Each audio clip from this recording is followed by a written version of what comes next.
ଜୟ ଶ୍ରୀରାମ। ପୂର୍ବରୁ ପଞ୍ଚାଙ୍ଗ ବିଷୟରେ ଆମେ ବିସ୍ତୃତ ଆଲୋଚନା କରିଛେ।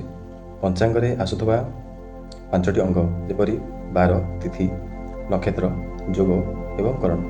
ତେବେ କେଉଁ ବାରରେ ଜନ୍ମ ନେଲେ ବ୍ୟକ୍ତିର ଚରିତ୍ର ବା ବ୍ୟକ୍ତିତ୍ୱ କିପରି ହୋଇଥାଏ ସେ ବିଷୟରେ ଆଜି ଆମେ ଆଲୋଚନା କରିବା। ବାର ପର୍ଯ୍ୟାୟରେ ଆଜି ଆମେ ସୋମବାରେ ଜନ୍ମ ନେଇଥିବା ବ୍ୟକ୍ତିଙ୍କ ବ୍ୟକ୍ତିତ୍ୱ କିପରି ହୋଇଥାଏ ସେ ବିଷୟରେ ଆମେ ଆଲୋଚନା କରିବା। ଯେଉଁମାନଙ୍କର ଜନ୍ମ ସୋମବାର ହୋଇଥାଏ ସେମାନେ ମାତାଙ୍କ ପ୍ରିୟ, ଅଳଙ୍କାର ପ୍ରେମୀ, ସ୍ତ୍ରୀଚିତ ବିନୋଦକାରୀ, ସୌଖିନ ଏବଂ ଯେକୌଣସି ବି ନିଷ୍ପତ୍ତି ତରବରିଆ ଭାବେ ନେଇଥାନ୍ତି। ବିଶେଷ କରି ସୋମବାର ଜାତ ବ୍ୟକ୍ତି ଭ୍ରମଣ କରିବାକୁ ଅଧିକ ପସନ୍ଦ କରନ୍ତି। ବ୍ୟବସାୟରେ ବୁଦ୍ଧିମାନ ଏବଂ ଏମାନଙ୍କର ମନଗତି ଅତ୍ୟନ୍ତ ଚଞ୍ଚଳ ହୋଇଥାଏ।